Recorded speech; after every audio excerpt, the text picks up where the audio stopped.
Let's go. Go, go, go, go. But real quick to get into some listener feedback. Shouts out to the homie. I think he goes by like Ronin Dreads or something like that on IG. He reached out and he wanted to see if we could touch on teenage suicide and the rate that it's spreading.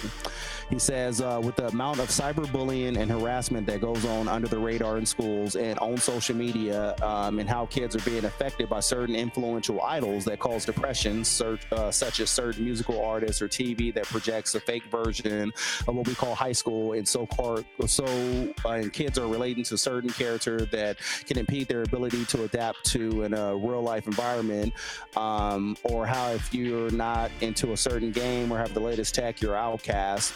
He was curious as to our thoughts on all that with the effect of teenage suicide rates. I think that is all plausible, because one thing in particular that I think we don't have the numbers on just yet, but one day we will, is social media is leading a whole bunch of people to wanting to kill themselves. And one of the biggest issues with social media, and I think Instagram is one of the biggest predators of it, is that with social media, you get to present this perfect picture of your life. Oh, look how happy I am. Oh, look, I'm always happy. This is always happy. And then you get addicted to those likes that people are liking you. And then so these people are only portraying a positive side of their life. And then you get to look at that and you're like, oh man, I'm not as happy as that person is. And then you start getting upset when that person is just as unhappy as you, but they're just portraying this happy stuff. And I know I went on a phase when I was going through my depression. Yeah, it's a domino effect. And I went through this phase when I was depressed, and I posted a whole bunch of like depressed like memes and different things on IG for a while, and people got upset like, oh man, you always putting the sad stuff on there. No, I'm trying to present a real life of what's going on. Like, I'll post happy stuff when I'm happy, post sad stuff when I'm sad. Like, I'm trying to give you the real deal, and you're over here looking for a false reality. And so but I do think there is a case of that. I think there is a lot of cyberbullying. Social media, I think, is causing people to kill themselves, and I do think that there's a lot to do with. So, the fact that you have to live and there's definitely like a second or two delay between us right now, but the fact that you have to, again, always live in a life where you're constantly looked at, and there's a big point where I just quit messing with social media the way that you used to. Again, both from like taking the selfies and what those things try to project, and again, when the selfie comes, it comes. I can't front on that.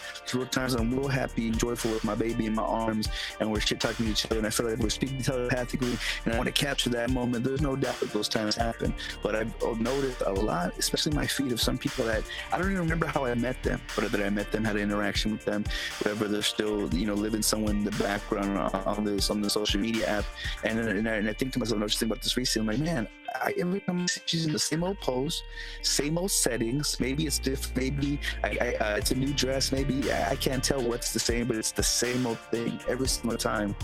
When I see that, I think to myself, like, have you just not learned your lesson? Or, I mean, hopefully you're happy doing what you're doing. At least you put on a smile like you are. So I would only assume and would want for you to be having a happy life. But in that same essence, I'm like, it's the same old thing. Like, you haven't found your out yet. And I think when that happens and we don't have an out, that becomes our whole life. We're constantly strolling, again, constantly looking for validation or likes. And again, I can't front. I was that very same way. If I write a poem or I think of something funny or, whatever, it's a picture, like there's this bar that has to be set. And when you're constantly, and again, it's always good to have goals, but when those goals actually don't, have anything in fruition other than what it is and its notoriety, that it creates this void. And I know when I created that void, I look for it into video games. And again, video games, its own thing. It's definitely can be an addiction. It also, again, it's all about escapisms. And again, when you dedicate into video game, it's nice, it's fun, it's used for leisure, but not to base your whole life off, especially with games having what they call trophies and achievements and all these things to, again, show you a ranking. It's, again, creating another ranking bar that social media creates, because then now you gotta be amongst the rank style. How he mentioned about playing the latest games. I want to play Red Dead Redemption 2 so badly, but I don't got that kind of time. You know what I'm saying? Maybe eventually, maybe on the side, maybe at night, maybe I can make it, whatever, but that requires such dedication, and you have to be on the up and up, and you have to be the first one, kind of like on the comment section. You got to be there to say first, like, I don't know what it is about that. No, and that's the reason why, like, when I went through all my shit, I took a massive break from social media, and I'm back on social media now, but more in what I think is a more healthier format. So like Facebook, I may hop on Facebook once a month. I'll hop on Facebook just to see if I get any notifications or whatever, see if there's anything coming up or whatever. I may crack a quick joke about the family or whatever, so on and so forth. Now I'm back off Facebook. IG, I do check IG regularly because I do like looking at, I have a background in photography, so I do like looking at photos, and I get a lot of comedy videos from Instagram. And then I am on Twitter daily, but on Twitter I'm not really trying to post and interact. I mostly use Twitter because I can see in real time what's going on in the world, and so I can get news things real quick. I can see what's popping, what's trending. I could get articles for what I'm gonna talk about on the podcast, and so I'm using social media more so in a healthier way, as opposed to, oh, let me post this and oh my god, I need so many likes. Oh my god, I had 50 people following me. Why did only 70 people like it this time? Like I'm off that. So and I think that is something that we need to teach the kids, because I think the kids don't get that just yet. And there's a reason why all of the people that created social media, none of their kids are allowed to get on social media because they understand how dangerous it is. So that says a lot. If you have someone who created the product that doesn't want their kids to deal with the product, says a lot about if your kids should be on. Message. It's an example. Message. I'm going to quote Donald Glover, aka Mr. Childish Gambino, and This Is America. He's like, that's a silly. It's the tool.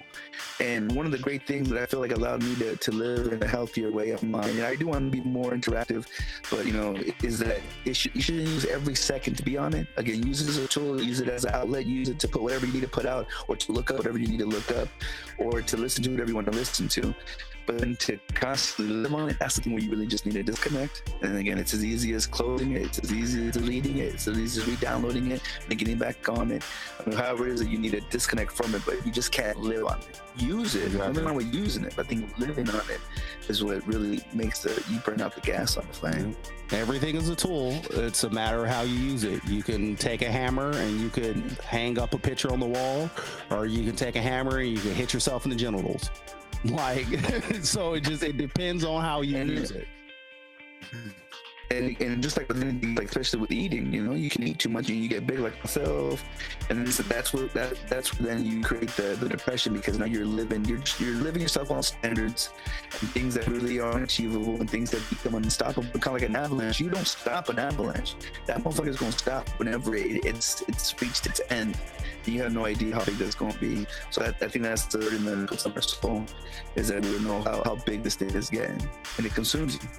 Exactly. And it makes you think dastardly deeds, and then you have to just continue in a facade, and then like a volcano, you're gonna erupt eventually if you don't ease the shit up. So message. There's no doubt a problem amongst everybody. So I can't imagine. Oh shit. Did Popo drop out again? Check 1 2.